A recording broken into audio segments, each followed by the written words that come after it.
Hello there, this is David from David Books and Comics, and today I'm going to show you another martial arts series. This is Stone as by Jack Seward, and maybe I'll talk about the writer first. He's an interesting writer, Jack Seward. He was born in Houston, Texas in 1924 and died there in Houston in 1910. Seward became an expert in Japanese. He learned the language when he worked for military intelligence in 1941, at the time of when Japan was occupied. Later on, he would work again for intelligence for the CIA. Seward was married to Aiko Morimoto, his Japanese wife, from whom he had two children. He had a very deep appreciation for Japanese culture, so much so that he earned the Order of the Sacred Treasure in 1986, a particular award awarded to people who had a deep appreciation for Japanese culture by the Japanese themselves. It was awarded by the Japanese. It was first instituted by Emperor Meiji back in 1888, something like that. According to his obituary page in the Houston Chronicle, Seward wrote a total of 45 books, both fiction and nonfiction. And according to the same Houston Chronicle article, his first book was The Cave of Chinese Skeletons, which was a Stone book. And I'll show you a copy of that a little later. Stone is based on his work as an intelligence operative. It's a fascinating martial arts series. So, as can be expected from this cover and others, Jack Seward, the author of the series, had a keen sensitivity to Japanese culture.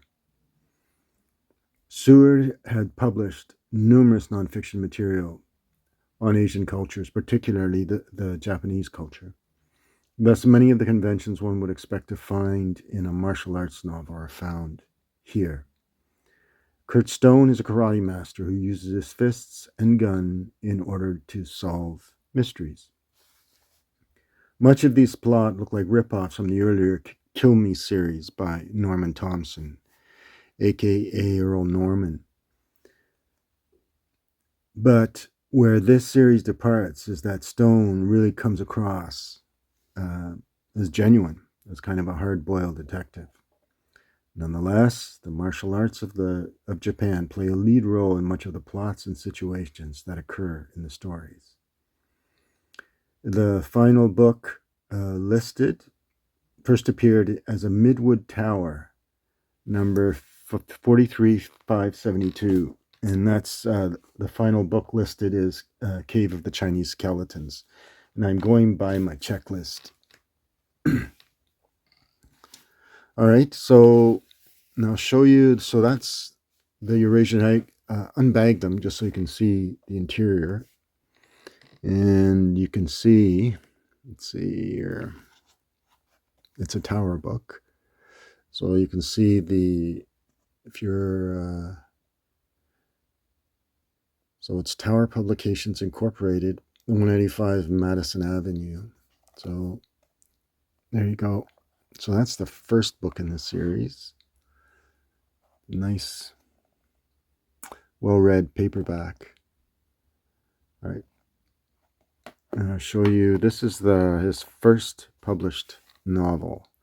Stone is the name. Cave of the Chinese Skeletons. All right. And let's have a look. It's Belmont Tower. It's the same thing as Belmont. Tower Books, 185 Madison. So these are hard to find, actually. They shouldn't be because it's a thin paperback. But anyway, byline, Stone's the name. And here's another one. This is the Chinese pleasure girl. Curt Stone doesn't like or dislike people. They don't get in his way. He lets them go on living. There you go. Stone's the name. 60 cents. Let's see. It says, tired of life, want to die, but don't know how to go about it? Simple. Mess around with Curt Stone just a little bit. The toughest private investigator in the Far East will squash you like a bug. Stone doesn't like or dislike killing. It's part of Curt Stone's violent world. It's a fact. There you go.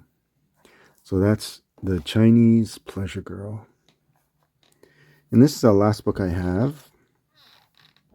And it's called The Frogman Assassination. As time was running out and Curt Stone had to find a way to stop World War III. Okay.